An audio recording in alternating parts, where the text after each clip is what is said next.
Un jour, une parole un jour. Bienvenue pour cette petite session pleine de vitamines. Le thème, ce sont les violents qui s'emparent du royaume de Dieu. Matthieu 11, 12 dit, depuis le temps de Jean-Baptiste jusqu'à présent, le royaume des cieux est forcé. Ce sont les violents qui s'en emparent. Alors, qu'est-ce que ça veut dire? De quelle violence s'agit-il? C'est assez surprenant.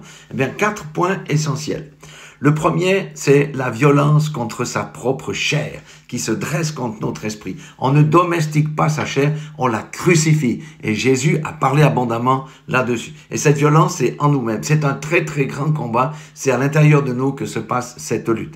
La deuxième violence, c'est la violence en esprit par laquelle nous pouvons nous emparer des bénédictions qui nous sont destinées. C'est la violence de la foi inamovible en la parole de Dieu, en ses promesses et ce qu'elle dit. C'est une violence pour aller chercher des bénédictions.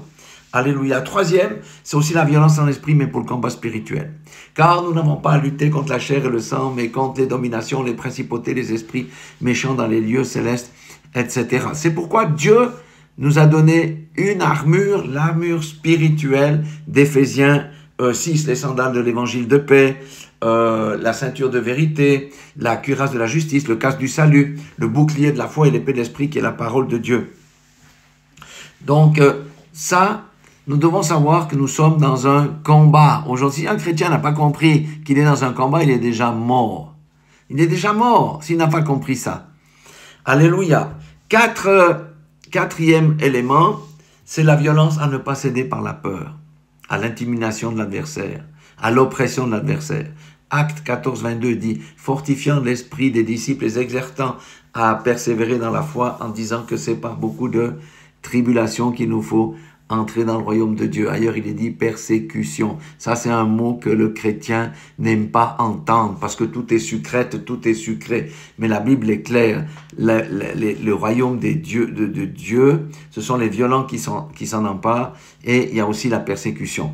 Apocalypse 12, 11 renforçant, il dit, ils l'ont vaincu à cause du sang de l'agneau et à cause de la parole de leur témoignage. Alléluia. Et ils n'ont pas aimé leur vie jusqu'à craindre la mort. Alors, lorsque nous lisons ça, est-ce que le royaume de Dieu, le royaume des cieux, c'est pour les lavettes, les tièdes, les paresseux? Bien sûr que non.